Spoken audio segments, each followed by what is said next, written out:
How's it going? And welcome to episode 191 of On the Wire. Proud member of the Pitcher List Podcast Network.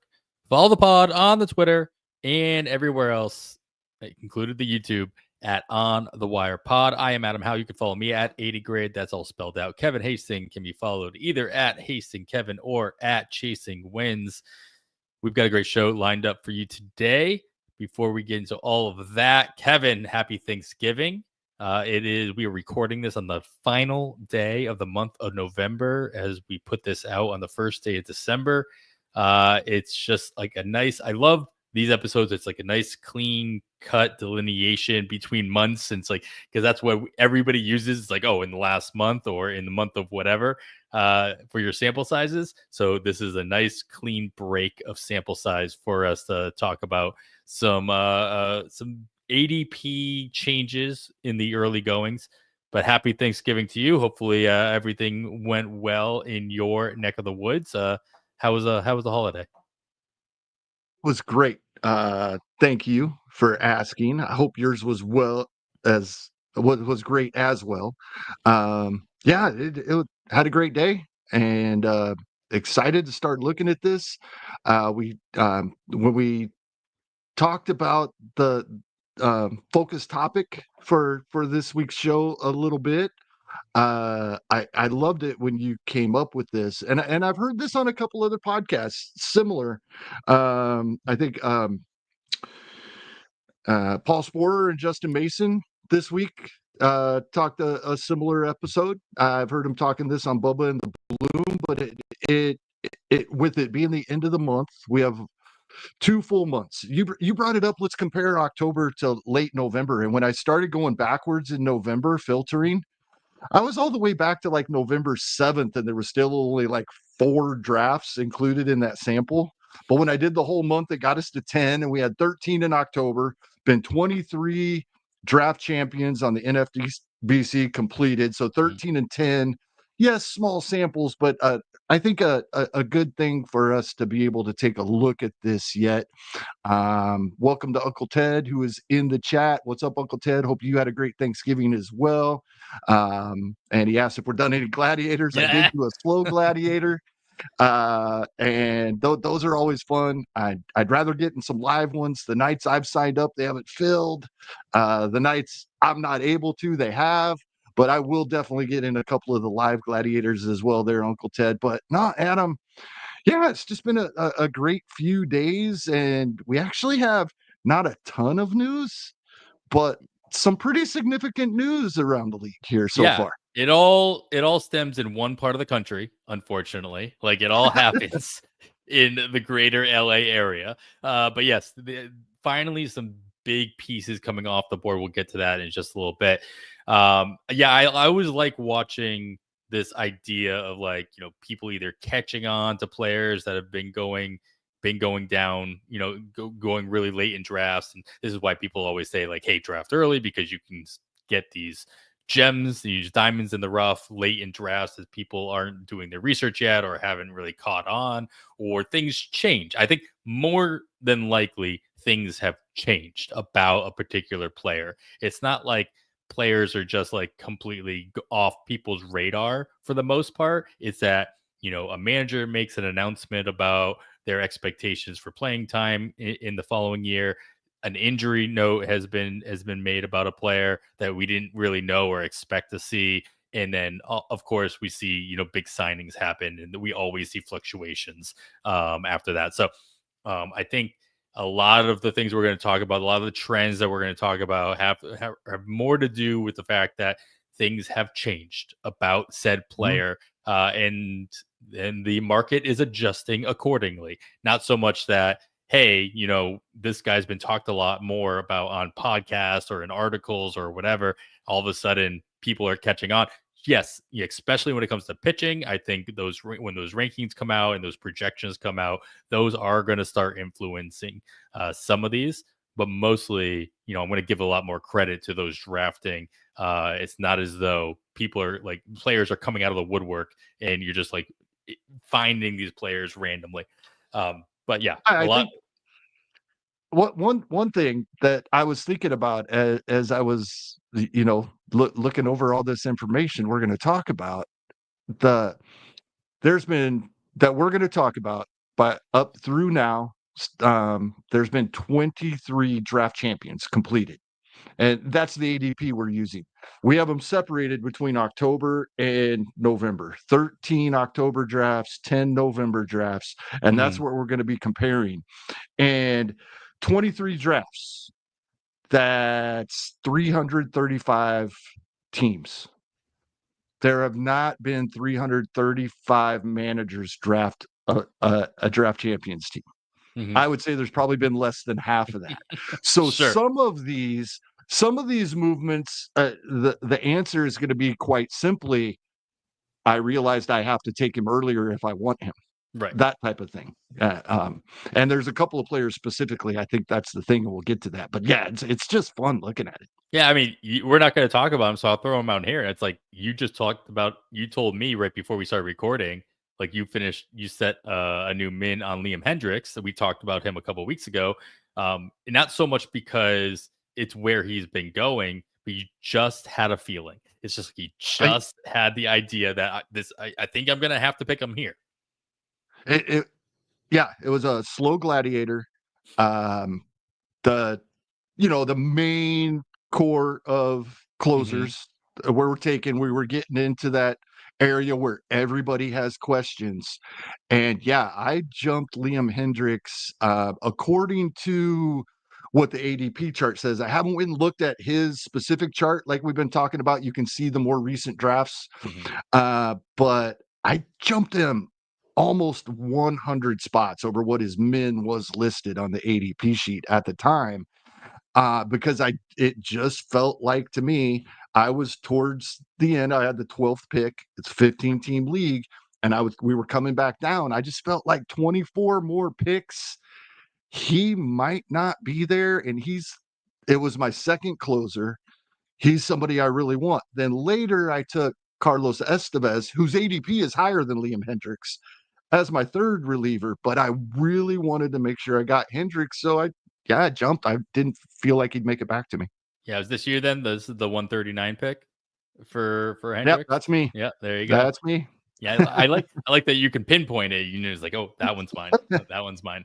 Especially since you can start seeing these draft picks, like we talked about before, that these drafts haven't finished yet, but it's nice to see that these draft picks are showing up on their chart.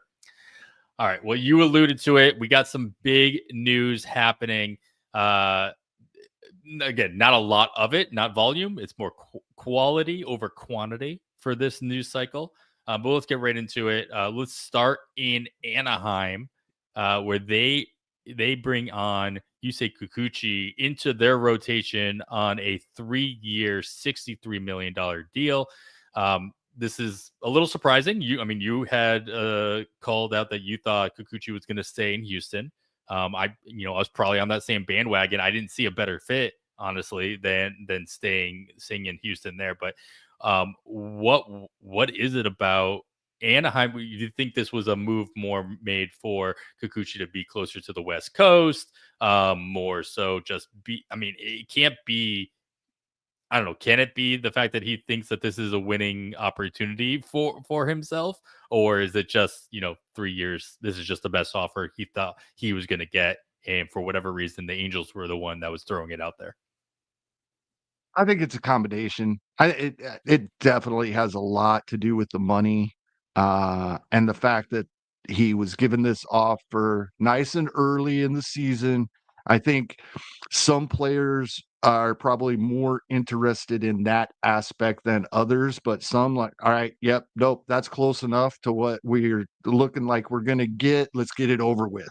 That might have had some to do with it. I think we've talked about in the past, on paper, the Angels lineup doesn't look so bad, and they've been improving it already throughout the offseason. So I think that may have came into play too. And maybe he was told, you're not the only one. We're going to go get another starter as well. But right now he's their ace. And Yeah, I don't think this changes a whole lot for Anaheim, but I think it was the combination of the money and maybe he was told, look, we've already made trades. We've already made other free agent signings. We're not done. We're going to do more. So, I mean, from a fantasy perspective, I mean, I want to look up to see if there was any kickback here in the most recent drafts. But like in your mind, does this kick down his value in general, just from a standpoint of chasing wins, of team context, all that good stuff? I don't think he'll draft. I don't think he'll drop much, if at all.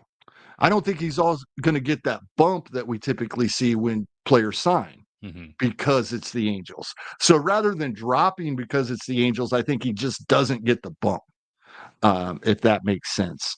And yeah, right there, it looks like in the most recent drafts, that final day, there's been people of completely opposite couple of drafts with completely opposite perceptions Yeah, of the same trade. day. It's not a huge gap, but yeah, it's um, I I, like Kikuchi a lot where he's going. I hope he doesn't get the bump. If he gets the fall, I'll love it.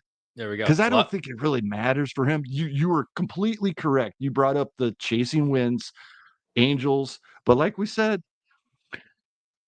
early in the season when they're healthy, I think he'll be fine. Just as fine as if he was in Houston. Sure, Houston's going to score more runs, but I think Kikuchi's second half, I think that's who he is. I think he's that good.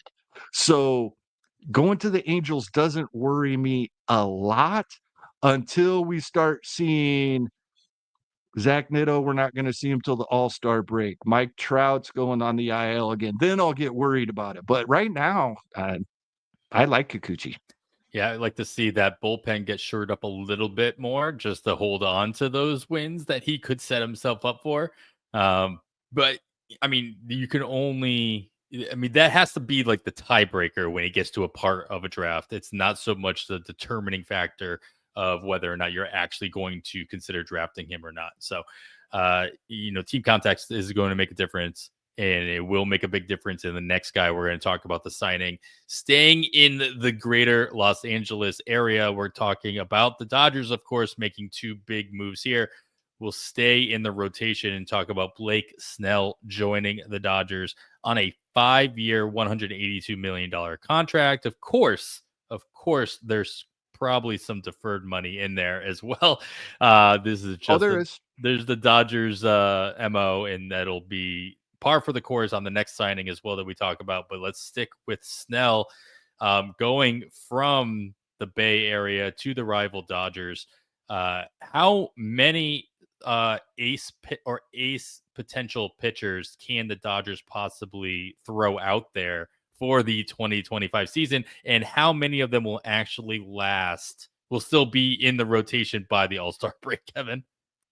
Well, that's where I was going when you asked the first half of the question. That was your second half of the question. I it's been kind of crazy, and we've kind of heard um, on some other podcasts and some reporting out there that the player veterans that go to the Dodgers don't get the improvement in production by pitchers um, that the narrative kind of tells us they do. They don't. Uh, and but my thought was like, has any veteran they signed recently stayed healthy for a season? Mm-hmm. So we really don't know. So yeah, I think it's great he already signed.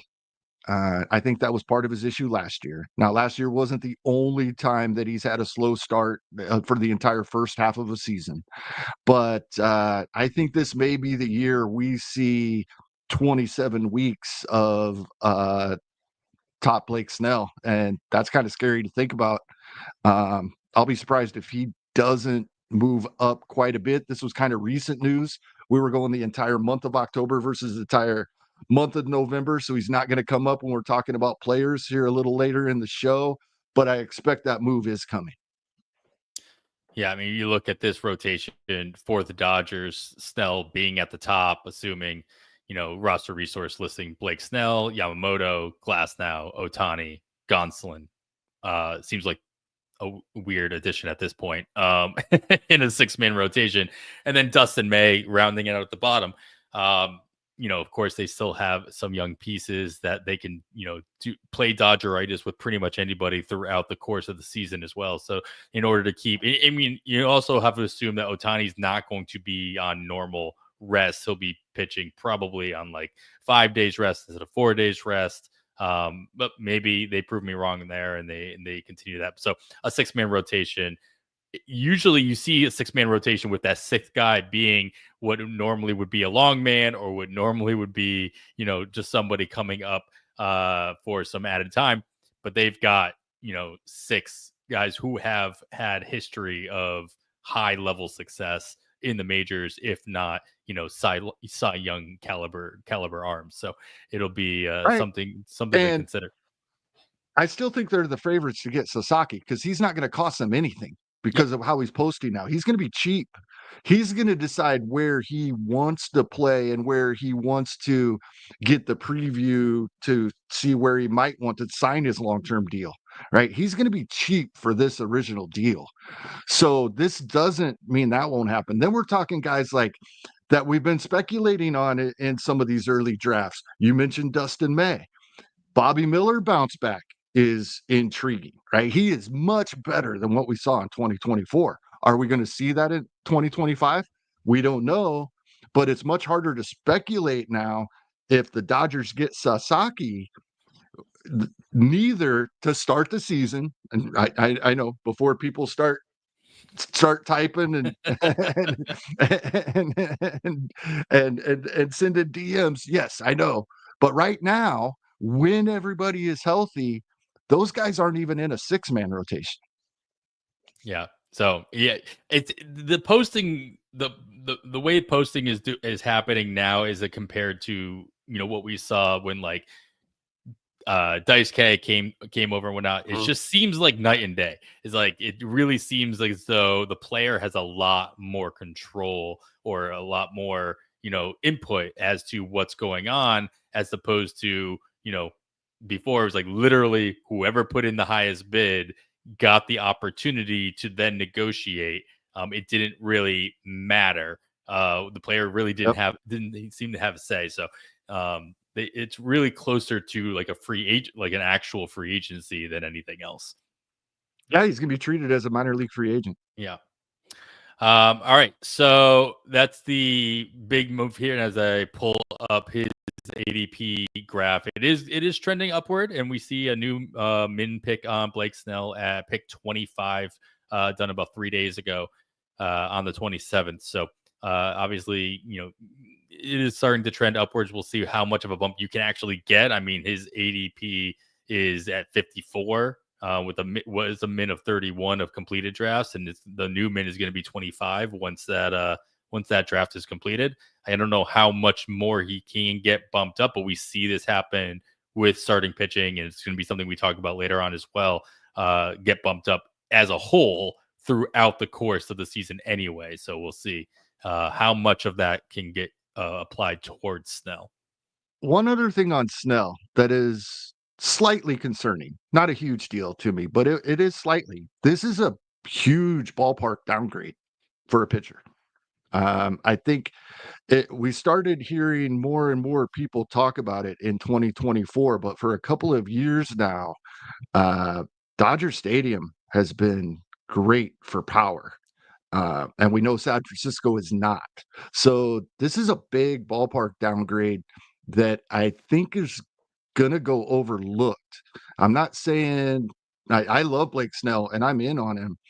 Maybe not at 25, but I'm definitely considering him where he's going when I'm drafting. But that's something I think we should question a little bit that I haven't heard many, if anybody, talk about. Yeah, I mean every aspect of something new. I mean, Blake Snell's been playing. He's played in a different stadium. Like this will be his 3rd stadium in 3 years, at the very least. So he's played in a whole bunch of different places. And, it'll be interesting to see how much he has to adjust and how much impact his new teammates have to, kind of teaching him, giving him the ropes as to how to play the stadium as well as to how to play, the fans and the environment in general. Because this will definitely be the highest spotlight, I think, even with all his success. This will be the highest spotlight that Snell has had to play under, in his career so far. A lot of variables there for Blake Snell. He'll be joining a new teammate, Tommy Edman, who will be sticking around with the Dodgers for the foreseeable future. He signs a 5-year, $74 million extension with the Dodgers to basically continue his role as super utility. And how do we see Edman fitting in with this roster now that he has like this long-term deal with the Dodgers? Does this solidify his playing time, or does this give the Dodgers just that much more flexibility to pretty much pick and choose when they want to use him, how he gets used? Or does he become more of a solid figure in that lineup in a specific spot? What are your expectations for Edman with the Dodgers moving forward? I think if he can stay healthy, he's nearly everyday player. Most days at shortstop. Miguel Rojas will get some starts at shortstop versus lefties, but on those days, I think they give an outfielder a day off, and probably the center fielder. So I think he's going to play nearly every day, probably 150 games if healthy is what I'd be looking at. And I think it's great for Tommy Edman and the Dodgers. But yeah, this is, you know, yeah, he had the big postseason, much better than the regular season had been, but we had seen him start to heat up towards the end of the season. I think that's probably health once again. So that 150 games is not something I'm going to expect out of him. But if healthy, I think that's how often he'll be in the lineup. Yeah, good. I'm glad you. It's always fun to try to find a rolling chart of somebody who barely played for the entire 2024 season. So I gotta throw these up there. These are always fun to look at. Usually these process plus charts look a little bit more convincing. But of course, we know exactly what we saw out of Edman in 2024. Even after coming over to the Dodgers hurt at the time of the trade, and then coming back in what limited capacity he could through the end of the season. And in what's not shown here, obviously, is what we saw him do in the postseason as well, providing that added boost to that. I have to imagine that had something to do with this extension. And they're at least the Dodgers' confidence level in providing him with a 5-year extension onto what they had to give up to trade for him as well. So yeah, be nice to Dodgers have had an issue with shortstop for quite some time, kind of a rotating position. So it'd be nice if they can get somebody that, we talk about this all the time. Like, this is a position that most teams don't like to platoon. They don't like to, rotate in and out. You want somebody up the middle that's going to be, solid in there every single day, or as often as humanly possible. And then, this could, give them a little bit more flexibility to either keep Mookie at second base or put him back into the outfield, and mix and match that second base position eligibility as well. So a lot of moving That's parts. what I was going to bring up. I think this means that Mookie adds that third position of eligibility, maybe not in the first 10 games, but the first 12. I think he'll be at second base every day. There you go. And yeah, there's not, again, also you're still living around that 200 mark here for Tommy Edman.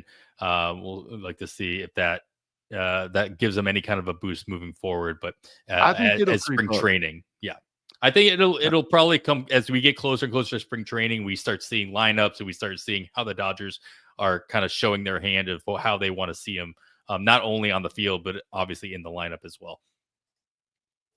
All right, and last but not least, I saved the biggest one for last. Still staying here on the West Coast ish, in Colorado. Small thing that kind of came up. I think it was like last weekend after we had already recorded. Kyle Farmer, he signs with Colorado. Simple as this, Kevin. Does this make him any more than simply a flyer at the end of a DC draft because he is a hitter in Colorado? Simple as that. I think he already was, but maybe this brings it a little more to light. His ADP is over 700, outside the top 700. But he has been drafted much earlier than that, but he doesn't get drafted in every draft.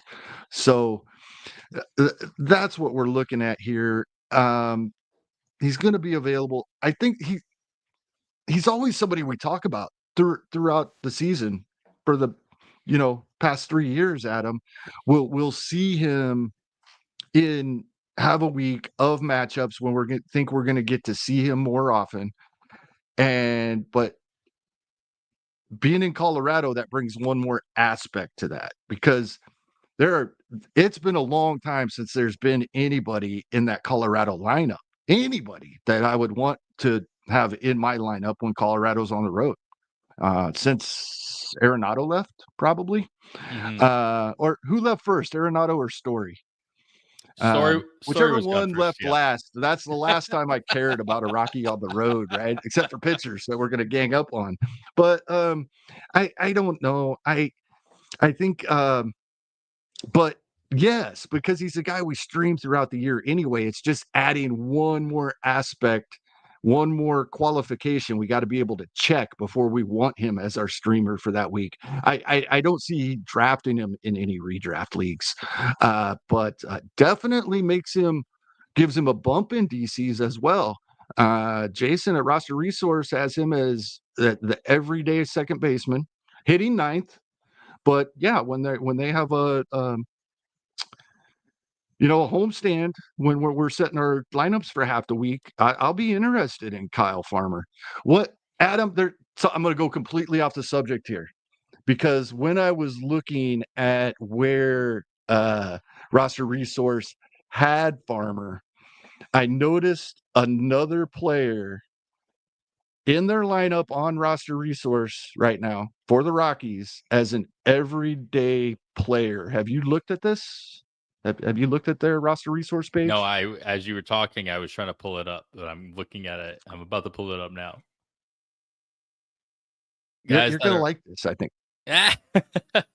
Well, I will throw this up as well, but every day. Let's see, everyday play. Oh, come on. Yes.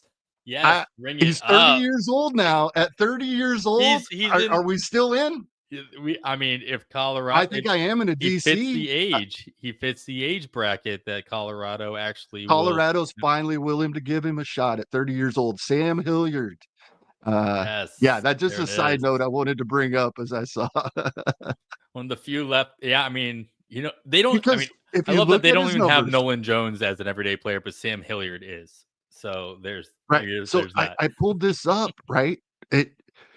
He's got 42 home runs and a little over 800 major league plate appearances. He's a career 600 plate appearance, 30-90 guy for his career, with his career well north of 30% strikeout rate. They have him projected for right at a 30% steamer, right at 30% strikeout rate, gives him like a 237 batting average, I think it was, on his projection. But the pace, right? They only have him projected for, I think, 300 games or whatever. If he is indeed an everyday player and only strikes out 30% of the time, not 42 or 35 like his last two major league stints. Sure. I want him on my DC teams then. There you go. Yeah, what are the other options to fill out right field or the outfield in general for Colorado? It's like, we all know what they're That's why I went to that page. Kyle Farmer, they don't have anybody that's going to play in front of Kyle Farmer. So he's going to be an everyday guy, it looks like. There you go. Nice. Sam Hilliard, what a call out. I love it. I love it. It's It's his amazing the time. things you find when you're looking for something else. Yeah, yeah. That's all you got to do. You just have to look. Let's see. Is he? He is a free. Yeah, he's still arbitration eligible. Sam Hilliard is until he wasn't become a free agent until 2027. And so we will see him playing for these arbitration contracts. And maybe Colorado actually holds to it and gives him that opportunity to make some money. All right. Well, that is as well of a spot to finish up our news and notes discussion here, Kevin, as any other. And we are going to get into some movers and shakers in ADP in the smallest of sample sizes in these early drafts, comparing some October to November drafts. And we're going to do that right after this break.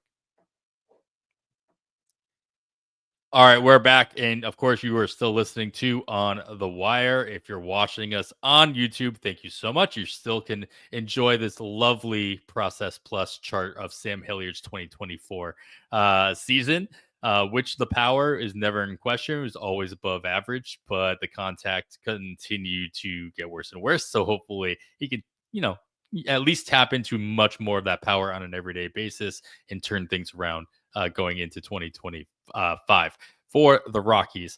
But Kevin, we are going to talk about a little bit of a market watch on the ADP front as we look over some ADP data from the 23 completed draft champions since the beginning of the drafting season. Of course, we're looking at NFBC data on draft champions. These are 15 teamers that have drafted 50 rounds, and these are draft and hold style formats. And we are going to compare the drafts that happened throughout the month of October through all the drafts that have completed through the month of November as well. And so let's go down the list, Kevin, and start off with some players that have been moving up. So we'll start with the positive, we'll end with the negative. And I really just want to overall, let's see what kind of trends we're seeing, what kind of overarching things that you're noticing in these, because we're not going to talk about every single player as we do these filters. And we compare these, and I edited my filters. Of course, all the biggest movers and shakers happen post pick, like 450, 500, right?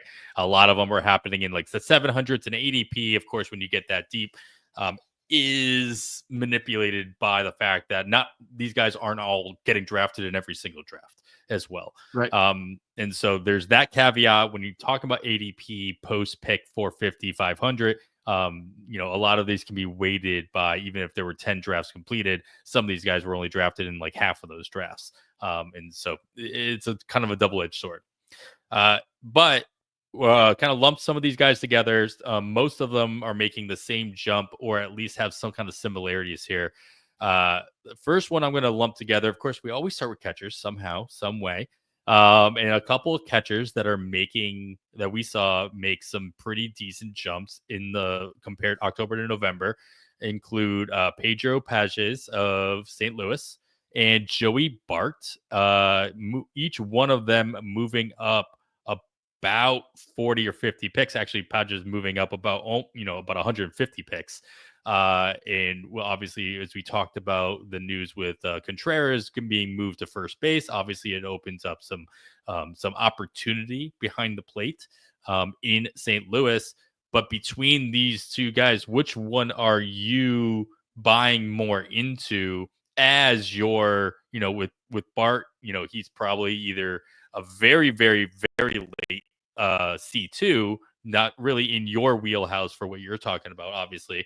But maybe as a C3, and obviously Paja can be that C4 if you do want to go for catchers deep in your DCs and your draft and holds. Which one of these jumps are you kind of buying into more, or are you kind of staying away from both?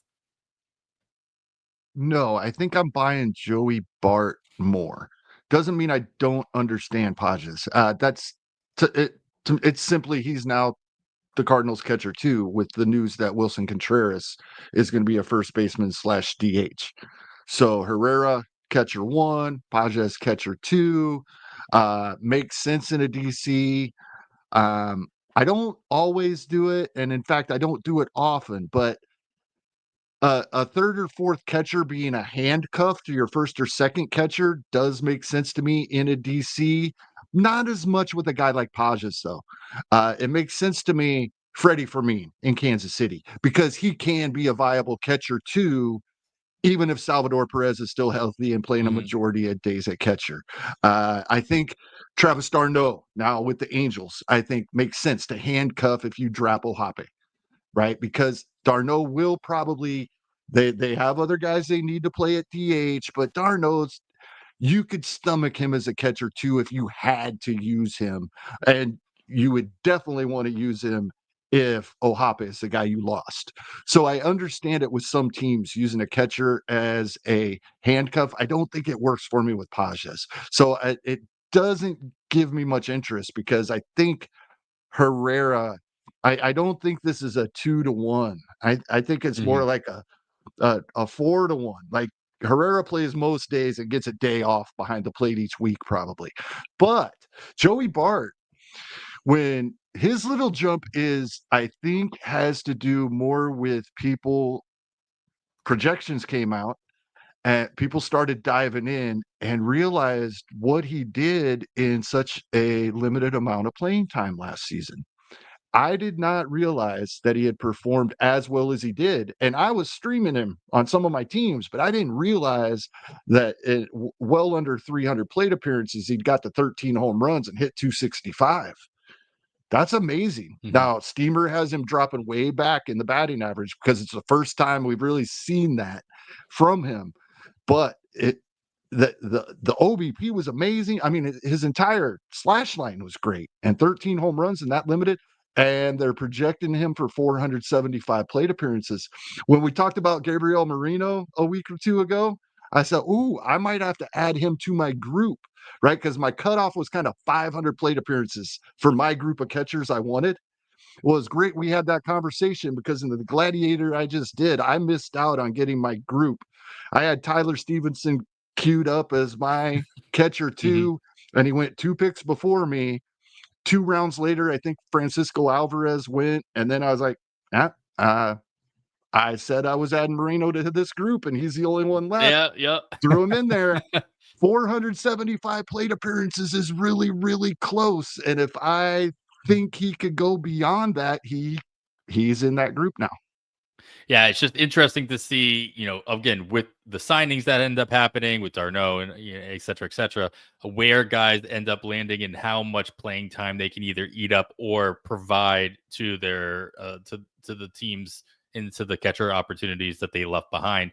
That is going to play the bigger role. Of course, obviously, Pages is nothing more than a C4 if you think, if he's going to be the quote everyday backup catcher in St. Louis, and then be, in the case of some kind of injury, he could take in some added playing time there. That's really the only route there, assuming that if there was an injury in St. Louis, that they don't just move Contreras back behind the plate to take time, and then Pages has that opportunity. So it's obviously a dart throw in general. Of course, what I noticed as well is the Bart solution, and you hit the nail on the head. Is just how much, how well he did even after moving into new opportunities in Pittsburgh as well, compared to what he was seeing in San Francisco. The next one I want to go to, we're gonna stay in a similar position move here. But both these guys are making a very similar jump in general, relatively speaking, where they're going in drafts. We're talking Caleb Durbin of the Yankees, second base eligible, with, of course, what seems to be the moving on of Gleyber Torres opening up, and the notes Aaron Boone made about his expectation that Durbin will be playing a significant role for the Yankees in 2025.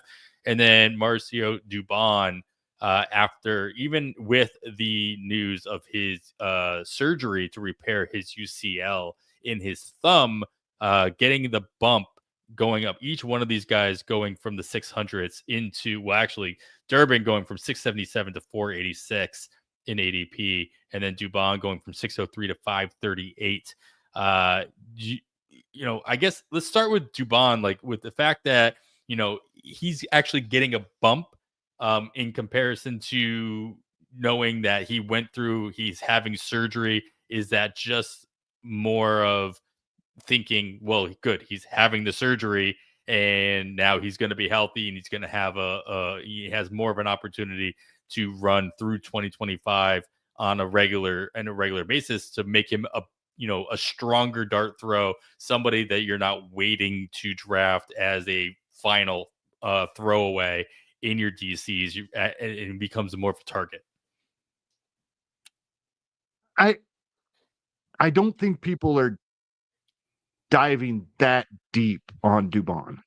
I think that it probably has something to do with, for some fantasy managers that do go that deep on every single player in the pool.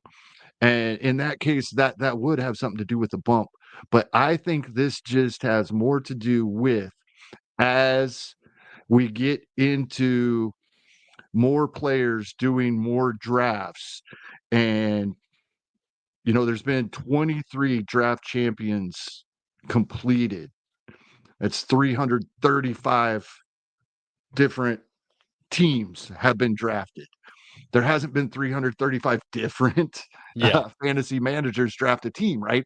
There's been a lot of people have multiple teams. And I think this is just you know what? Why am I throwing darts at some of these names when there's a guy over the last 2 seasons has gone over 900 plate appearances, hitting 270 or above, doesn't do anything amazingly, but in the Houston lineup, the runs and RBI will be there with that decent batting average in a DC when I need somebody. I could do a lot worse. And I did do a lot worse in that last draft I did. Why am I not just taking Mauricio Dubon? I think it's that simple. No, I mean, I like you brought it up more than once already, and I think it bears repeating. You're probably bringing it up again. It's just the fact that it's not individuals that are all putting the data into these draft into this ADP. There's plenty of players. There's plenty of drafters that have drafted, double digit of drafts at this point, and then they're kind of swaying the data just because they're trying to switch it up as well. They're just trying to diversify their draft strategy and their draft capital on all their different teams. Do you believe Aaron Boone when he says that Caleb Durbin will actually play a significant role for the Yankees, assuming that that alludes to the fact that he has the ability to move into the starting second base job for the Yankees in 2025? And if so, is this bump not big enough? If that's the case, if we knew that for sure, if we do trust him, then the bump's not big enough. That's a fact. Now, we're not going to get much of any power out of him. He did have 10 home runs in 375 plate appearances at AAA last season. But, in 270-ish plate appearances, he's projected for 4 or 5 on the couple projection systems there on Fangraphs. Steamer has him for 4 home runs at 256 plate appearances. So even if he was full-time, we're just barely getting to 10 in 600 plate appearances, not 10 in 375. The stolen bases have always been there. He had 36 across a couple of levels in 23, and he had 31 in 24. 29 of them coming at AAA, and he was only caught 3 times. So that's what we're looking at here. A couple of years ago, when we were talking about who I was interested in seeing in Arizona, Caleb Durbin was one of the players I was excited about seeing in 2022 at the Arizona Fall League. And he did not disappoint. He is so fast and quick and baseball smarts using his quickness. It's like he's even quicker than he is because of his baseball IQ as well. I loved watching him play. No power. But the reason I was excited about seeing him is because I had just come across him looking at minor league stats as a guy that walks more than he strikes out. And I wanted to go see this guy play. I think he has potential. Not going to be much power. At the same time, kind of like when I talked about Luke Weaver a few weeks ago. It's not anything against Luke Weaver or Caleb Durbin. I don't see the Yankees going into the season just handing the job to Caleb Durbin. And that's not what Aaron Boone said they would do. He said he's going to play a significant role.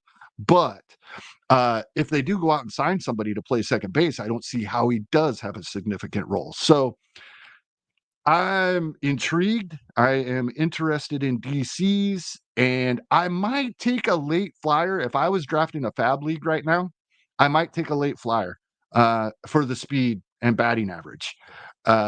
Because, yeah, if they do go out and sign somebody, I'm cutting them that first FAAB period before the season starts. Yeah, to be fair, and I thought of this before I looked it up, but I'm glad to see that Jason has in the same light as mine. They still have Jazz Chisholm on the roster. He has played second base most of his career. Right. They really well could just like move him over there and then either have Oswaldo Cabrera play third base or sign a third Alex baseman Bregman. instead of signing a second baseman, because there are not there's a couple third basemen out there, right? Exactly, and there's not a lot of middle infielders, specifically second basemen, out there, unless Willie Adames is looking to move positions as well, which I'm sure he would for the Yankees. All right, so we have finally going to get to some pitchers, and I tried really hard not to just make this entire list pitchers, which so far so good, and we're going to get to those pitchers right after this. All right, I got three. There's three starters here in this grouping. Really, only two of them are grouped together. One's kind of a solo. So let's start with the later guys first. Kyle Wright, your boy, with Kansas City, 652, jumping up to 577, almost 100 pick bump here. And then Charlie Morton, which I was a little surprised at, seeing him get the bump from 559 to inside the 500 at 496. Talk to me about what the logic here you think is. And I mean, my theory on Morton is just that, hey, we forgot that Morton actually could be good and we don't know where he's playing. And we were discounting him so early on in drafts because of recency bias and how much fluctuation we saw in the 2024 season. But then that career and that name recognition takes over when you finally see him in the draft rooms in late October, in November, and you're realizing, hey, there's more here. There's more in the tank. If I'm right here, if you're on the same page as me, do you buy into that? Is this an act like, should we be buying into him? Or are you just like, fine, I'm glad other people are thinking this way and I'll let other people take that, bring that price up. I think his ADP was so low because we were afraid he would retire. Okay. And then we heard him say that he wants to pitch this season. So he is looking for a team to pitch for. I think that's the 100 spot jump. I still think he's going to be a whip killer, but chasing wins, he could be a big help. And where he's going, he's not going to be drafted in FAAB leagues. And sure, he'll be a streamer at times. And that will be what we say, that you have to have a solid whip if you're going to make this move this week. We'll say that every time. Yeah. So I'm not drafting him in FAAB leagues, but in a DC, that's all you have in a DC is bench streamers, right? So and you need streamers, and you're drafting 20 plus pitchers. You could do worse than Charlie Morton, I think. So yeah, the other side of this coin, who making the very similar jump, is Kyle Wright. I mean, you've talked about him before. You got him, when you could get him on the cheap. This isn't exactly expensive, if you will, at 577 compared to the 650 range that you could have got him in October. But do you see this being a trend moving forward, or is this more of a plateau of where we're going to see Wright go at least through the rest of the offseason heading into spring training? The longer the Royals go without signing another starting pitcher to replace Brady Singer, the more confident I'm going to be that they feel like Kyle Wright is going to be ready to go for 2025. And I will be all over him at this price, and he'd have to move up a whole lot for me not to be. It's a dart throw, but at this price, once again, I Kyle Wright, because the issue is injury and he could be absolutely awful, like like nowhere near what we've seen before. This is a last round in a FAAB draft for me, not a DC play. I don't know. Even at a DC, I don't know if I want him that late because there's just a huge there's a non-zero chance that you never use him all season long. In your lineup. That I don't want to do. I unless he goes up much more than this, though, even at a DC, I'm still in. But I think the Royals are going to tell us whether or not we want Kyle Wright on our teams. If they go out and get another SP, we probably don't. But if they're confident that he should be in the rotation to start the season, we should be too. Yeah, this kind of leads nicely into the third pitcher here in this group, Walker Buehler, who is making a jump as a free agent, 302 to 241 in November. And it's interesting. Usually you see this jump when the player makes the signing, right? But Buehler hasn't signed yet. And now we're pretty confident he's not going back to the Dodgers into that situation with the signing of Blake Snell, and then your assumption that, they still get Sasaki as well. Not to say that they couldn't do this and couldn't make it work, but I think the odds are not in the favor of bringing Buehler back into the Dodger rotation. What is it about Buehler's situation that has people bumping up? Is it, again, we were just really low on him, we were too low, this is just a correction to those early drafts, or is there something else that I'm missing, or is with his expected team that he's going to sign with, or his situation that regarding health? What is it about Buehler that has him being bumped up? Playoff tax. Now he did improve towards the end of the season. We did start to see him go 5 innings in September. And it, 2 of his last 3 starts gave up 1 run in each of those. Gave up 4 to Colorado in between them, 5 to the Cubs, 2 to the Angels prior to that. It wasn't amazing, but we were seeing improvement in September. And remember, he wasn't really, really good till the World Series. He did help out throughout the postseason, but he was really good in the World Series, the end of October. So when we're looking at October versus November drafts, this is a playoff tax of, Walker Buehler's back. I kind of buy into that, right? Right. We haven't seen a lot of innings from him since coming back from the injuries, right? We've seen 75 innings. 75 innings. We didn't see him at all in 2023. I just took him in the Gladiator right around that ADP, but a little earlier. I took him at 229. I think that's a steal for a guy that prior to that injury, just 2 years ago, was a top 10 pitcher off the board. Yeah, I mean, it'll be interesting to see if he gets any more of a bump after he signs somewhere, especially if he does. If it's somewhere like San Francisco, I'll Right. take him at pick 100. I am not joking. I would take him that high. Now, of course, So as a that Red kind of ballpark. Yeah. and you go to the flip side, the Boston Red Sox keep coming up with as a team that wants to add one of these frontline starters, whether it be Burns or Fried, or even they see Buehler as a project. Does that do the opposite for you? If no, he just doesn't jump up as far. Okay, all right. He just wouldn't go as high. So there's a ceiling. at his current ADP, I'll take him wherever he lands. Fair enough. It's worth a shot. Yeah, sure. All right. Well, there's the starters talking, and we ended here with the Walker Bueller. So we will go into the relievers talking about another Walker.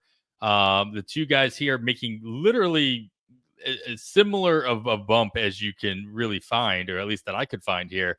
Ryan Walker of San Francisco being bumped up from 149 to 131. Now, as we get into the sub 150 picks, like we don't need to be bumping up, 50 picks in order to Right. make These are a full round or plus. Yep. Between 1 and 2 rounds. That's significant at this point in the draft. Absolutely. And then the other one going right next to him, Lucas Urseg at 143 in November, now getting drafted at 122 143 in October, now at 122 in November for your Kansas City Royals. Neither one of these guys officially have the job. You have to assume that both of them will, at least Urseg for sure. Walker may well still need to kind of compete if they want to give Doval another shot.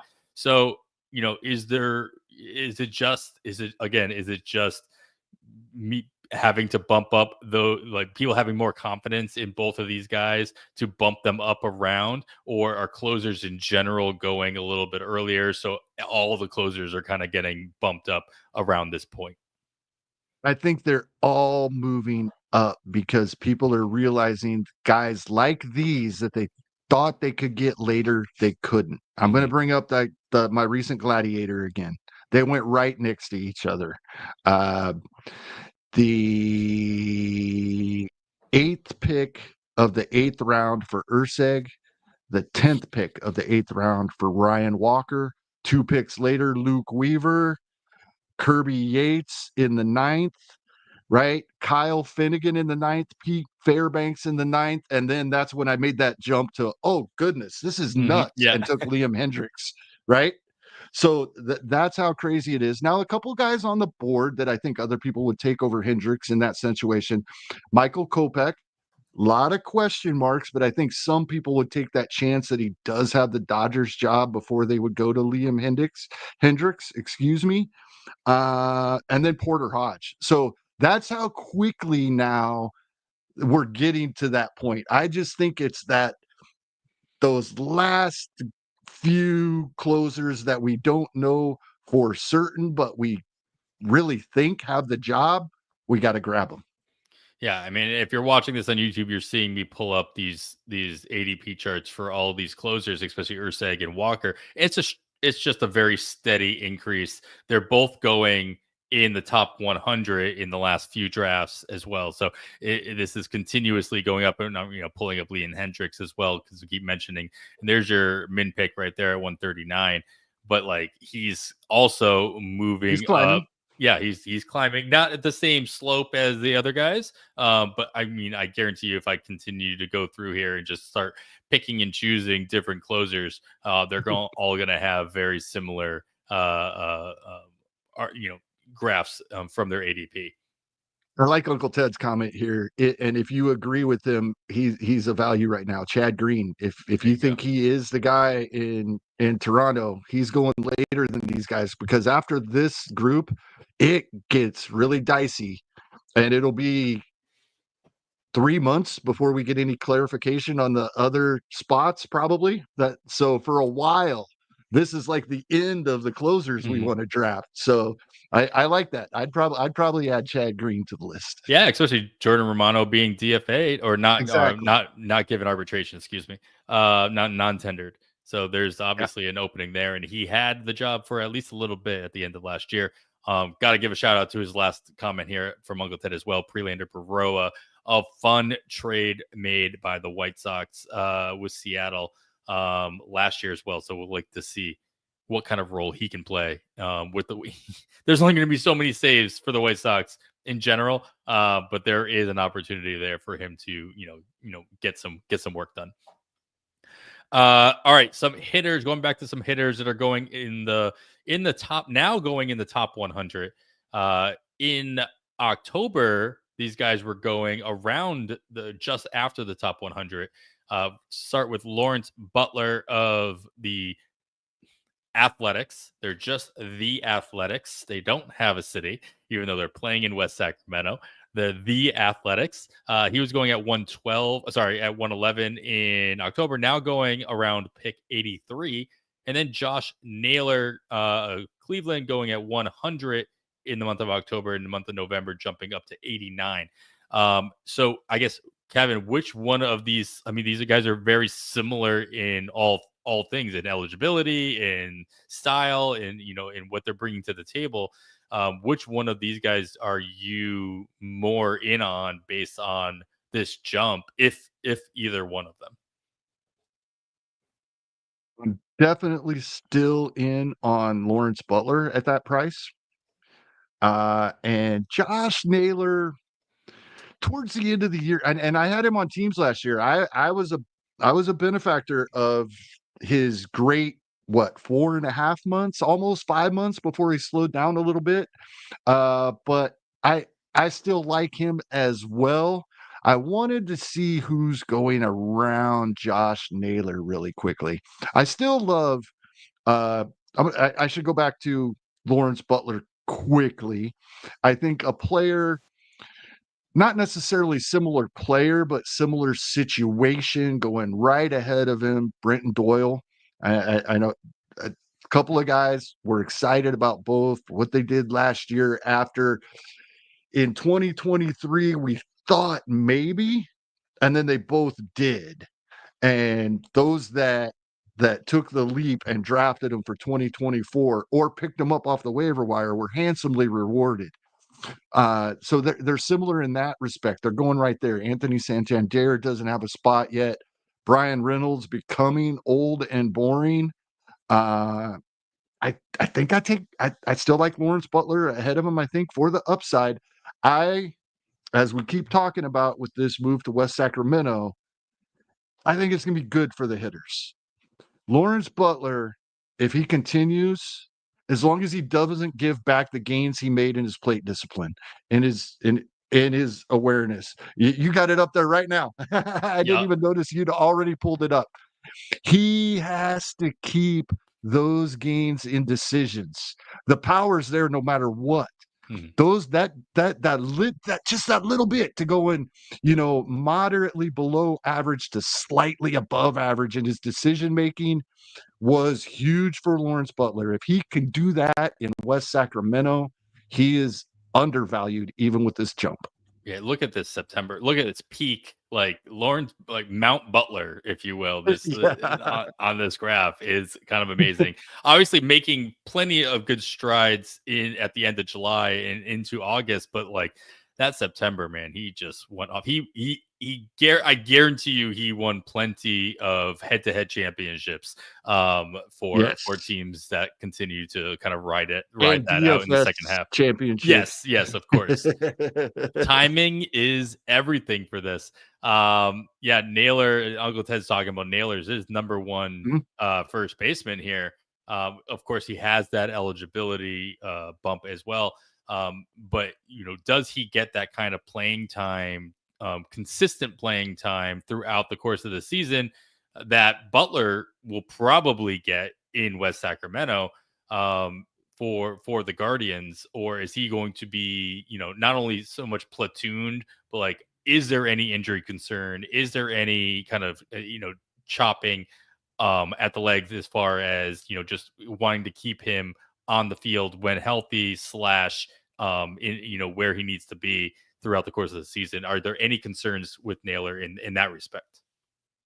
No, actually, I think the further we get removed from that horrific leg injury he had Mhm. about 3 years ago now, that I think he could still be getting better by, because that was such a horrific, Yeah.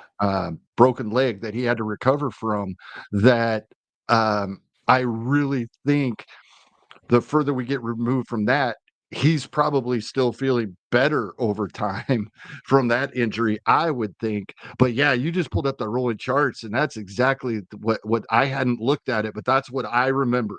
I remember him being great into August and then kind of falling off a cliff. And but the only thing that went away was the power, it looks like. Everything else was pretty similar.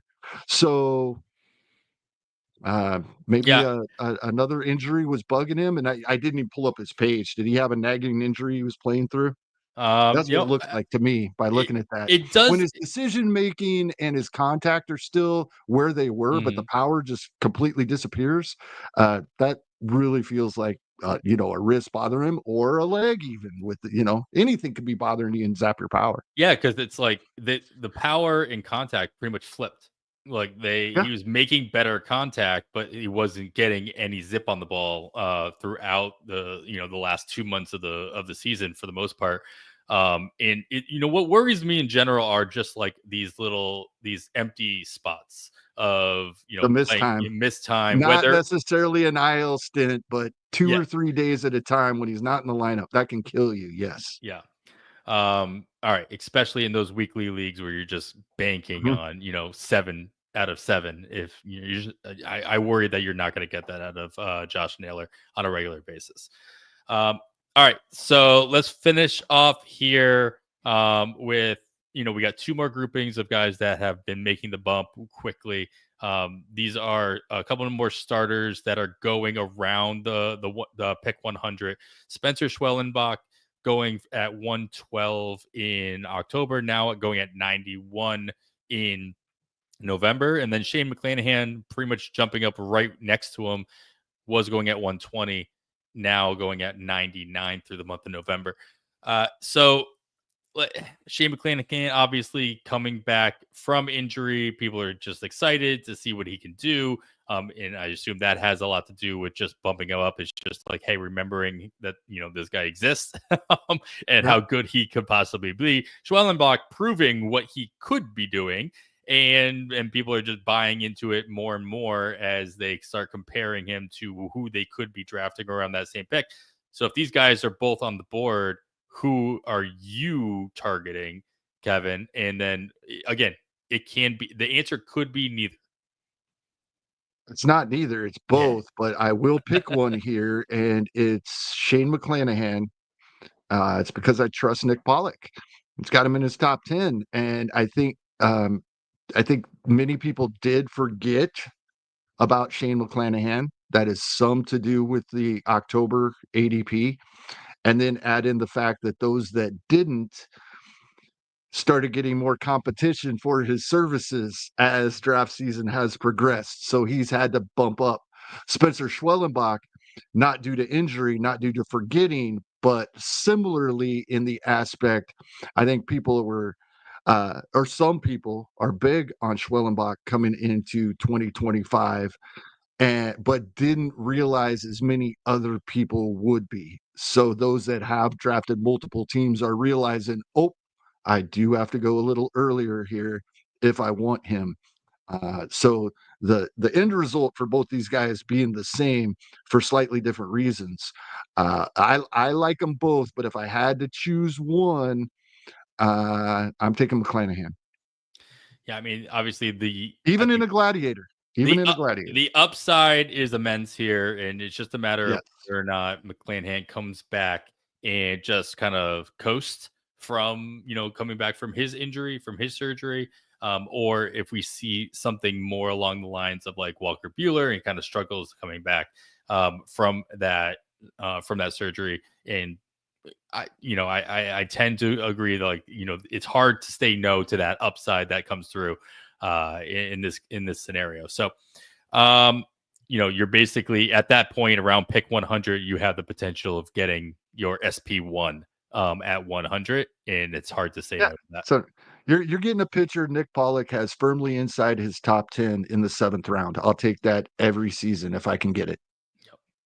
There you go. Yeah, number 7 overall there on that list. Last pair here that have nothing to do with each other, but they are making similar jumps.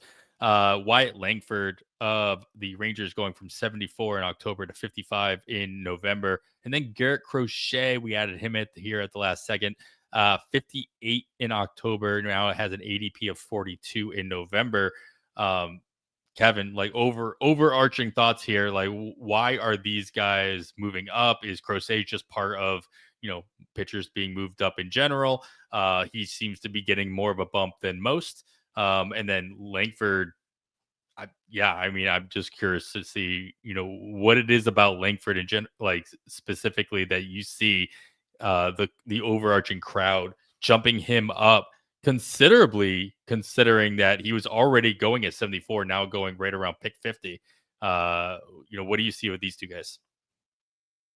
Yeah, I do think part of it with Garrett Crochet is that pitchers are already moving up a little bit, and we know that will continue. But when we were talking off air, when we were looking at all these players and doing our sorting, all kinds of pitchers have made a 5, 6, 7 pick jump up, right? So we're starting to see that. I think that's just in general.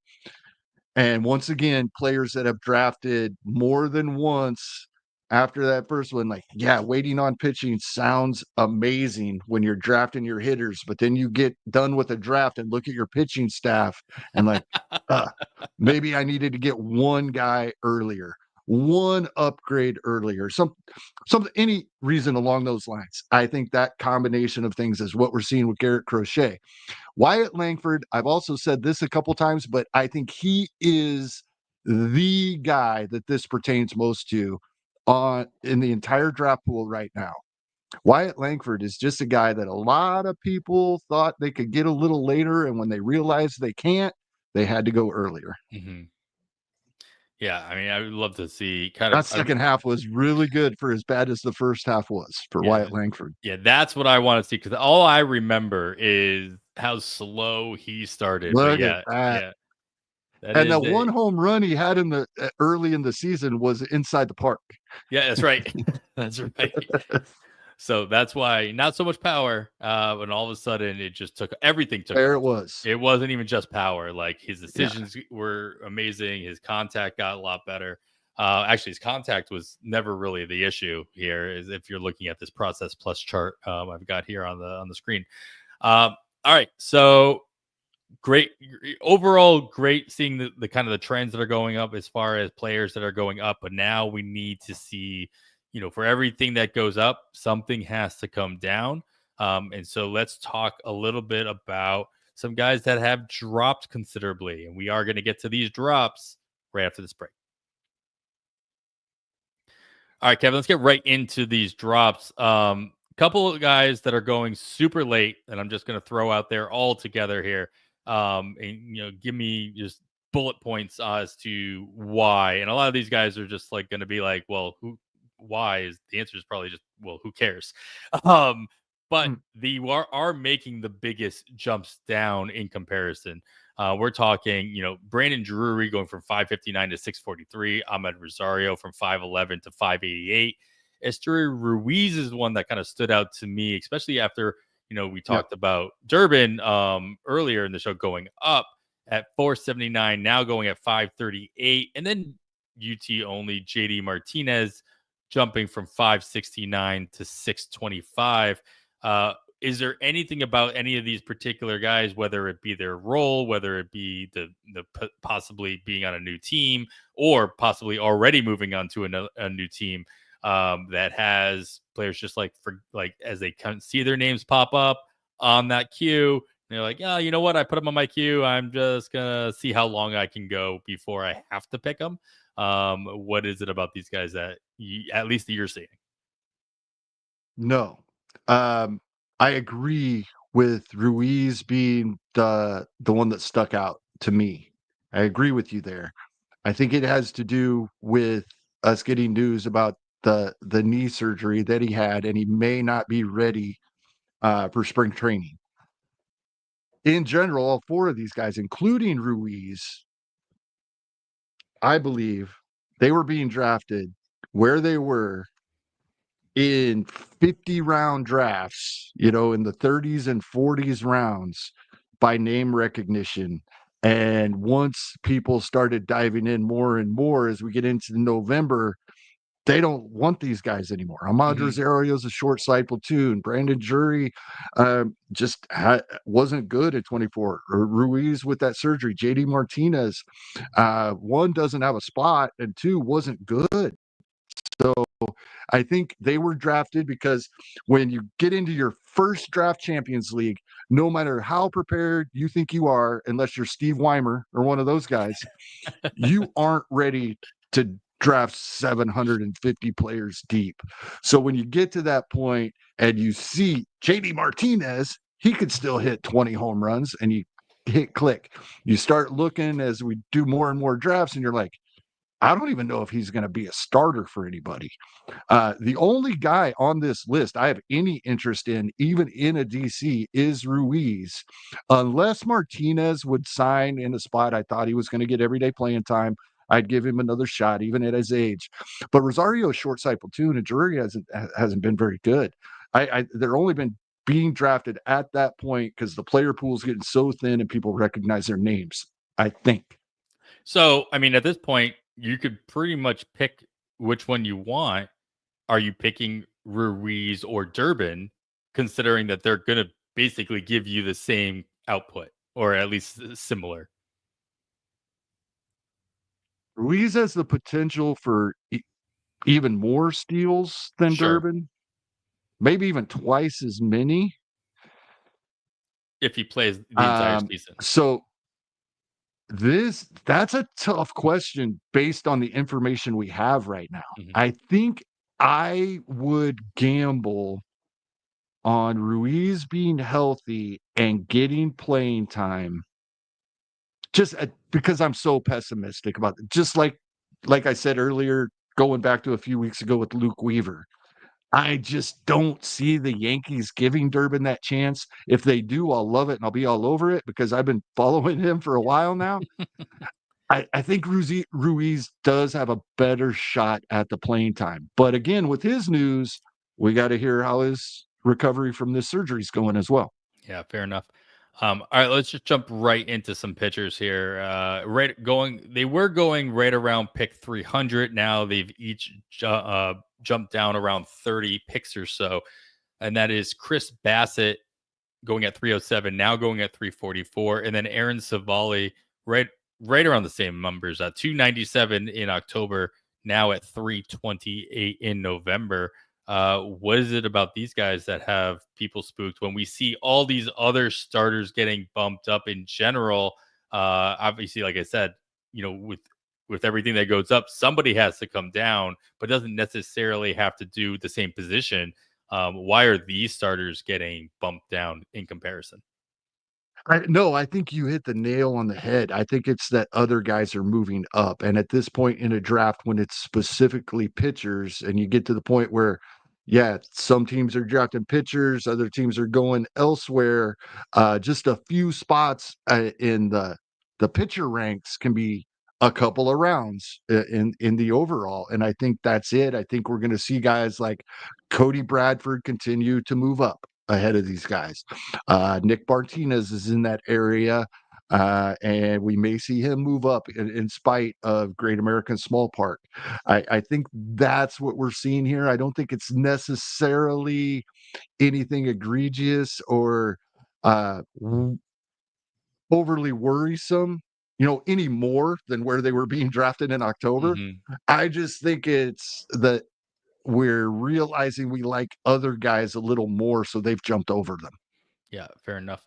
Of course, neither one of these guys are looking at possibly new teams unless they get traded in this offseason. So we won't see that kind of signing bump kind of course correct. So this just might be par for the course moving forward for both Bassett and Savali. Uh,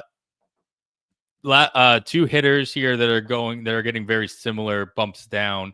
Tyler O'Neill looking for a new team. After finishing up with Boston, was going at 180, now going about 20 picks lower at 203. And then Christian and Carson on Strand was going at 195, now at 216. So both getting about a 20 pick jump. So a full round and then some drop for both of these guys. With O'Neill, is it just the unknown of not seeing what he could produce in the hitter friendly Boston situation, now going who knows where next, and then Strand, is it just playing time concerns based on I feel like the same thing we were talking about last year with Cincinnati, just not knowing who's actually going to be playing in all of those positions in the infield for Cincinnati. Is there anything else that I'm missing with both of these guys as far as what's got people spooked to bump them down a whole nother round? No, I don't think so. I think we're just spooked. And other guys in this area. Even looking specifically at first base with Encarnacion Strand, when I combined all 23 drafts together, he's going, you know, Paul Goldschmidt, Christian Encarnacion Strand, Michael Toglia, all going within 6 picks of each other. All question marks, all guys we would be excited about if we had answers to those questions.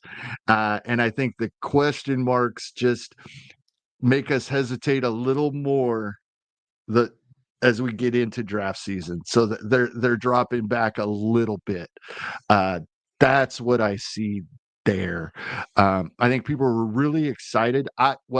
I know I was very excited about Christian Encarnacion Strand coming into 2024. The injuries and the all of the players that Cincinnati had trying to get into their lineup. It was a complete disaster. Fortunately, it was FAAB leagues. I drafted him in, and yeah, we dropped him. But I think some drafters were excited that, okay, this maybe we were a year too early. This is gonna be his year, and then kind of backed off a little bit. It's kind of the opposite of, I thought I could get this guy at a certain spot and I couldn't, so I had to jump him in the next draft I was in. To, did I have to take him that high? Could I still have gotten him a couple rounds later? I think that's kind of what we're seeing here. Mm-hmm. I don't think it's anything really specific with either of these guys. I think it's just, I don't have to take him there.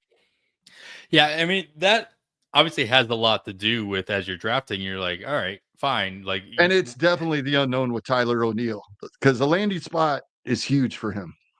I mean, not only what ballpark he's playing half of his games in, but just the position he's going to be playing, his role. If he's going to be playing every day. Role? Yeah. Is he a utility? Is he going to play infield and outfield? Or are we going to see him out there in the outfield every day? That's my hope. Or even sprinkling some DH days. That's even better for his health. Mm-hmm. I am very anxious to see where Tyler O'Neill lands, and that he'll go back the other way. Yeah, I mean, so maybe you grab him now. I know that's what you're going to ask me. Does that mean you grab him now, right? I mean, you're taking advantage. I mean, this is the stock market. It's really just what you get it down to. I think the answer would be not everywhere, but in a spot or two, I think I would go ahead and grab him now and then hope the landing spot works out. How many positive landing spots make sense to sign Tyler O'Neill, though? And it's not something I've looked into. I don't know the answer to this. And it's more of an open-ended question. But like, when you look at these type of situations, it's like, how can his value go up? How many opportunities are there for his value to go up with the right landing spot, where he can not only be hitting half his games in a friendly ballpark, but also with a team who's going to play him every day.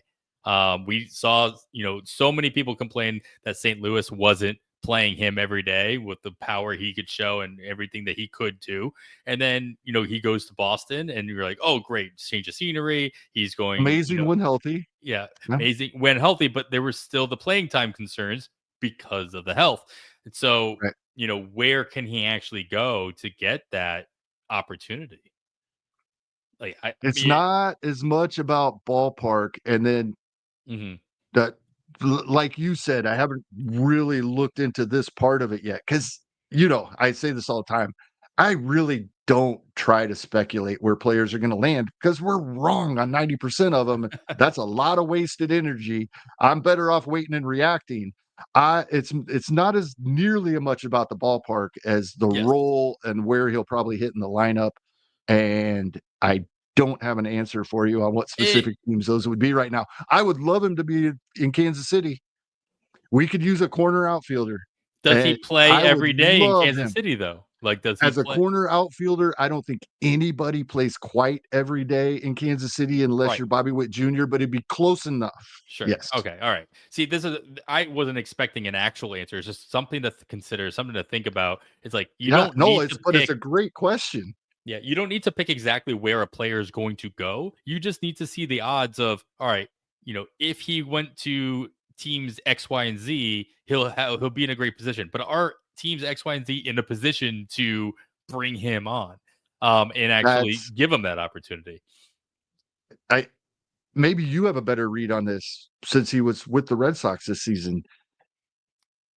Would he rather play for a lower level team where he can play every day and get the maximum contract that anybody will offer him and maybe even a multi-year deal, or would he rather play for a contender and be that super utility?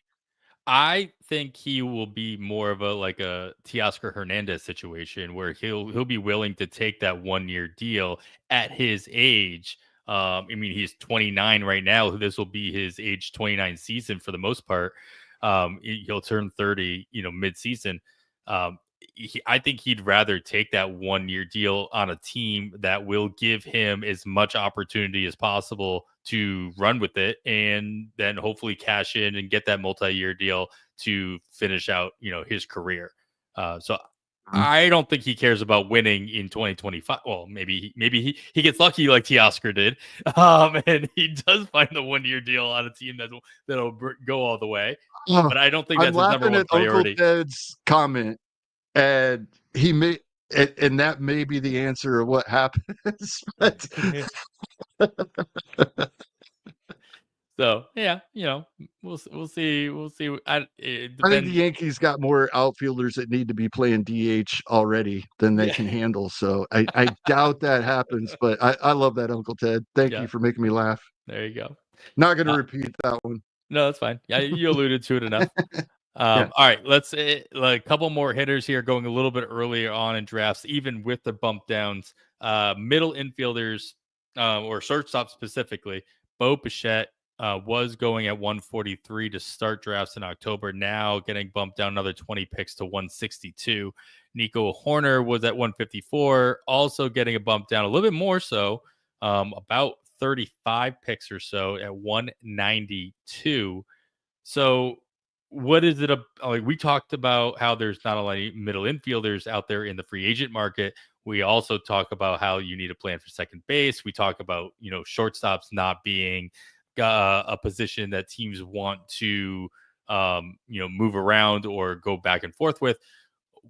Why, even with all of that, why are these guys specifically getting bumped down? I feel like Bo Bichette was already bumped down, and for him to go even further down,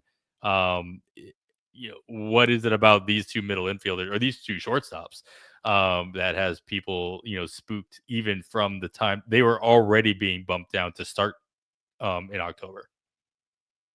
I think Bo Bichette was name recognition, was why he was even being drafted in the 10th round of 15-team leagues. People started taking deeper dives and doing more of their 2025 prep and just saw how bad things were for Bo Bichette.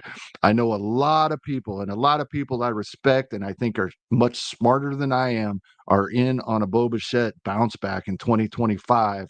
What I see with Bo Bichette is a guy that just cannot pull the ball or hit the ball hard in the air anymore, and I am out even at 162. Nico Horner, I don't know why he would drop 2.5 rounds in a 15-team league, uh, other than people kind of realizing the same thing I did. A plan for second base doesn't mean taking one early, and Nico Horner's in the middle of a big group of guys that are very similar, so that everybody now is waiting till one or two of them is left before they jump on and take any of them, because there's several players, several middle infield eligible players that are Mhm. going to give us a very similar thing as Nico Horner. And that's where what I have begun to do in my drafts, and I think many others probably have done the same. But that's a bigger that's this is probably the drop that surprised me the most, because usually a drop like this there's some news, there's an injury, there's playing time, circumstance change, a team change, something. As far as I've seen, nothing has changed over the past 60 days in Nico Horner's status. So I think it's just a fact that people's plans for the way they're drafting have changed a little bit. Yeah, I want to correct myself. Of course, Nico Horner at second base eligibility lost that shortstop eligibility already, and doesn't look like he'll get that back. But to your point, he is getting, there is a big chunk of middle infielders going right around the same spot. Yeah, Just in November drafts, right around the pick and they're 180 spot, we got Bryson and Stott, they're Mason decent Wynn. average Yep, speed and runs, no power. You just take your pick of those guys. they're all the same. They're Yeah, literally all the same guy between Stott and Wynn and Pena, Jeremy Pena, Horner, and then right after him, Andres Jimenez, Luis Arias. Michael Garcia's in Yeah, that group, yeah, same way, yeah. because he's second base eligible now. Mm-hmm. Yeah, both him and Arise will keep that, second base and then corner infield eligibility as well, with first and third eligibility as well. Yeah, it's just interesting to see. I agree, like on the surface with Uncle Ted here, that Nico Horner's like ADP value seems to be like at a really good spot based on what we know he can do. But to your point, it's like, all right, I but Yeah, why? But it's just that why? there's a lot of those guys, and I think that's what people are just like, I can wait another round and one of them will be left, right? Yep. I Yep. think that's all that's happening here. All right. Let's we got some high end starting pitchers getting a bump down. And maybe this has more to do with just like rankings coming out and projections coming out and what have you. But I'll get your take on why Zach Gallen is bumping down about a round at 106 in October, now at ADP at 121. And then Spencer Strider, a lot of more variables with this one, obviously. Was going at 91 to start off, but now dropping down to 126. Is besides the obvious variables with Strider's announcements, probably not going to be ready for opening day, et cetera, et cetera.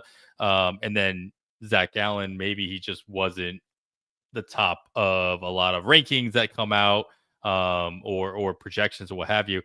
Is there anything else about these two situations that you've noticed that may be impacting how they're being drafted?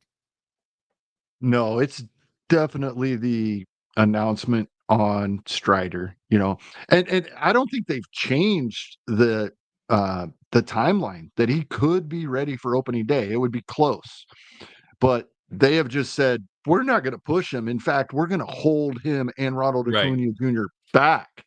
It's not just that we don't think they're going to be ready now. We're going to hold them back. And they could be ready, but we're not going to let them play. So that's the Strider drop. Zach Gallen, I just think it's a couple of things. One, he's pitched a lot over the last couple seasons, and I think the 2023 postseason probably had a lot to do with the, I wouldn't say struggles, but minor step back in 2024. Guys like Zach Gallen, Max Fried, I'm loving them in drafts right now. These are guys we used to have last year. We would have had to draft these Right. guys in the third or fourth round. I'll take these guys in the sixth, seventh, eighth round now.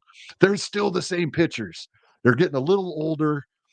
Zach Gallen might have been a little fatigued last year. That doesn't bother me at all. I am loving this drop on Zach Gallen. And the drop on Strider could probably get to a point to where 4 months of him at his cost is worth it. I mean, and you got to remember, this is a drop in draft and holds in a DC. Does Mhm. that make that value even more tempting in that kind of a format as opposed to a gladiator? I mean, we won't even put FAAB leagues in the mix here for this kind. I mean, I think that's kind of a no brainer there, but like, because you still have a little bit more flexibility in a 50 round draft to kind of stash somebody like Strider on your bench, at least, for the first month, maybe month and a half of the season, and get is all that extra volume as he comes back, assuming he comes back at 100%. which is a big assumption to make, of course. Is it more of a tempting to in that kind of a format as opposed to a Gladiator where you're guaranteed to be missing out on that production? It is depending on price. Where is that average at 126 right now? That's getting close to where I could say, yes, this is the ninth round. Mm-hmm. It's a little early to be taking my second half reinforcements. So we've been talking Yeah, about this sure. for a couple of years now when it comes to DCs, right? When it comes to pitching, you have to have guys that are going to come, whether you can hit right on a prospect, whether you're going to draft enough starting pitchers earlier in the draft that you have quality when guys start getting injured or losing roles. That means you're lacking hitting. We're starting to get late enough here where Spencer Strider, where even if it is early June, and if he could be ready for opening day, and they're saying early June, what if it's early to mid-May? Then it's probably a no-brainer to take Spencer Strider right here, and that's Mhm. still within the realm of possibilities. So I love Gallen at this price. With Spencer Strider, it's if I can get him between the average and the max, I'm probably in at this point. I might still be leery between the average and the mint.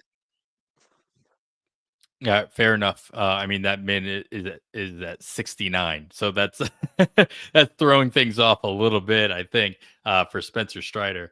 As we kind of see this kind of dip, obviously with the news kind of coming through, but that min in November is still sitting at, actually it should have been 57. It looks like November.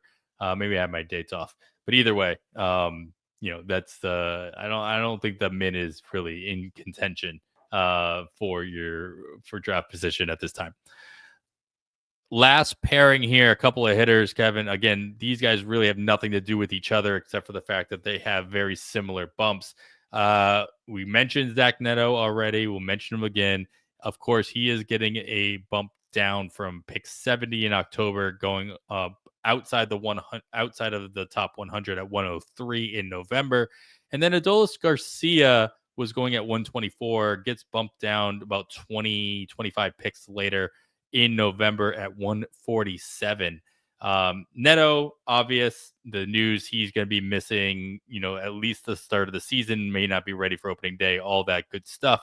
But what is it about Garcia that is, again, getting people spooked? Is it finally people just catching up with what they expected or what some people kind of expected, and they rode that train as long as they could, and then they're like, all right, finally the train is stopping? Or what's your take on Garcia here? I think that's all it is on Garcia, and I hope it keeps happening. This the phrase gets thrown around a lot, but I am not exaggerating. At this ADP, Adolis Garcia will be on every one of my teams. I think the 2024 was all due to that knee injury he played through. I know the reason he's dropped is because many people believe, here it is, the big swing and miss caught up with him, like it did Javi Baez. I don't think that was the case yet with the Adolis Garcia. I still think that could happen. He could have a steep drop at some point, but I really don't think that's what we saw. I think this is all about the knee injury that he played through all season. He had it repaired right as the season ended, 6 weeks downtime, or 8 weeks, I heard, 8-week recovery, and then regular full off season and spring training. And I am all about that at this price.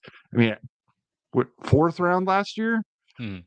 and I probably would not be in at a fourth round price, but 10th, absolutely. And if it continues to drop, yeah, every time.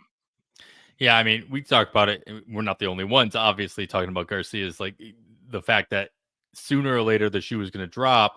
But really, you go back and I've got pulled up his 2023 process plus chart here. Like he might be striking out plenty, but he's making all the right decisions. Like his decision value throughout the course of that season. And I guarantee if I pull up 22 or 21s, it's going to be at a very similar rate. He's just making all the right decisions. Obviously, the power is, top notch, top percentage of the league, regardless of what decisions he's making. And, as I pull up 2024's, that power is still, no matter, what the production says, the power was still there for Garcia. So as long as he can get back to, he may not make, all the best contact every single time, but he's making the right decisions to swing at the right pitches. So he's going to do more with those pitches that he actually does hit throughout the, throughout the season. So yeah, as 2024 shows, this power is still there pretty much all season, except for the middle of the season. You start compensating for an injury, everything else goes bad. Yep. Story as old as time. And if I'm wrong, it's still a double-digit draft pick. There you go. So, exactly. Yeah. Yeah. It's all about that price, right? All right. Well, Kevin, Neto is about the injury, and I don't think it's just the injury. It's the fact that we were told we don't know when he's going to be ready. He might not be ready for the beginning of the season. They didn't even tell us what the injury is. It's a shoulder, and he might not be ready for the beginning of the season is all we've been told. And it's been 3 weeks since we were told that. Nothing else since. That's why he's dropping. This could be all-star break or even later for all we know. I can throw a guess out there as to when this shoulder injury probably happens. Exactly. As we're looking at this 2024 love these charts, man. Love them. It's just like a very, very steep cliff right at the end of August. If I could I'm gonna guesstimate around August 27th is when we see this like complete drop. And then he just played through it throughout. And this is why I think this came as such a surprise when the announcement came that he was going to have this surgery and that he was going to, be recovering for this. Because, his production went down for the final month of the season. It went down considerably for the final month of the season. Still close to average. So we didn't really notice. Exactly. Yeah. And the fact that they just let him play through it. And maybe he didn't tell anybody. Maybe it was one of those things where it's like, you know what? No, I want to power through this. I have arbitration to be worried about in the the not so distant future, and I want to get as much playing time as possible in there. So I don't know. It could have been a multitude of things, but it's pretty obvious. We always use Adley Rutschman's injury as a poster child for these kind of things, but this one's a pretty specific visualization here, I think, of where an injury can actually just come tank your production as well. All right, Kevin, you finished up your first Gladiator the other day. Hopefully, we're getting close to that supposed maybe midnight draft that's going to be happening tonight. Are you going to be jumping in any more drafts anytime soon? I might see if that came to happen. I'd never looked to see if it was in the lobby, and I didn't see a response. But John Fish was lobbying for a midnight Gladiator tonight. That's 25 minutes away as we're finishing up here. So I might see if it came to fruition and if there's still spots left. But I am going to gear up a little bit here in December. I've done 2 NFBC drafts. Is all. I did an NFBC 50 right away. So I got 600 players deep in the player pool. Then I did that slow Gladiator and pretty happy with that. But I'm ready to more DCs and Gladiators. So far, I'm sticking to less FAAB leagues. It's going to end up not happening, but the longer I can prolong it, I won't have an increase in FAAB leagues. So, but some DCs and Gladiators throughout December, probably more often. I'm to the point now where I'll probably have at least one draft going at all times. Nice. Yeah. Well, keep an eye out on those lobbies. See if you can get in there with Kevin as soon as you're ready to jump into those drafts as you see fit. I But enjoy it when they start, and this won't be till the calendar turns to 2025. But when they start doing afternoon drafts, those are early in the morning for me. I love waking up in the morning and doing a draft. Um, I don't mind the evening drafts, but it's the middle of the afternoon for me, so it makes it difficult to try to sure. set the time aside. But yeah, once starts being afternoon Eastern time drafts that are early morning, that's when I can start doing more of the 1 minute clock drafts. Yeah. Yeah, I mean, of course, you still have the luxury at this time of year to be jumping in as many slow drafts as you like, Yes. because they just keep going whenever you have the possibility of jumping in. If you can handle the 4 hour clock time, and not if you're in enough drafts, that 4 hour clock doesn't really matter, because No. you just wait until you hear the ding or you get the notification, and make your pick, and hopefully nobody complains if you miss it for a couple hours. And it drops to 2 hours after 30 rounds, so Exactly. it finishes up pretty quickly. Yeah. Mhm. Cool. All right. Well, with all that and then everything else we talked about, keep an eye on your ADP, because it really dictates not so much what you should be doing, but what you can be doing. And so keeping an eye on those trends in the market and where those players are being drafted makes a difference. So this was a great conversation to have, Kevin. Any other last minute things to kind of add in there, as far as as we head into December and create a whole nother sample size to dive into when we hit January? Um, no, I'm gonna double up on what you just said and kinda just combine it. What one of the things I'm doing right now, in addition to everything we ever always talk about, all the little things add up to a big thing. I gotta get that out. I haven't said that yet this off season, I don't think. Put that on a So, t-shirt. but the 2 things I'm looking at is these slow drafts, right? Here's the great thing. Even if I'm sitting in front of my computer and my spot comes up and I know who I want, he's at the top of my queue, I look at 2 things. I look at their PLV rolling chart, right? And I go and look at their player page on NFBC ADP to make sure that where I think the market is where it has been over the past couple of days. That isn't going to show up on their ADP yet, right? Because we've talked about that. If you look at their page, you've been showing it all this episode. I want to make sure that the market is where I think it is, and I want to double check their PLV process plus chart, I guess is the more correct way to say it. The process plus rolling chart before I hit Mhm. draft. Yeah, just And it knowing doesn't have to be those 2 things, but when you're doing a slow draft, something like that, whatever it is, your your last go-to. Yep, little, yep.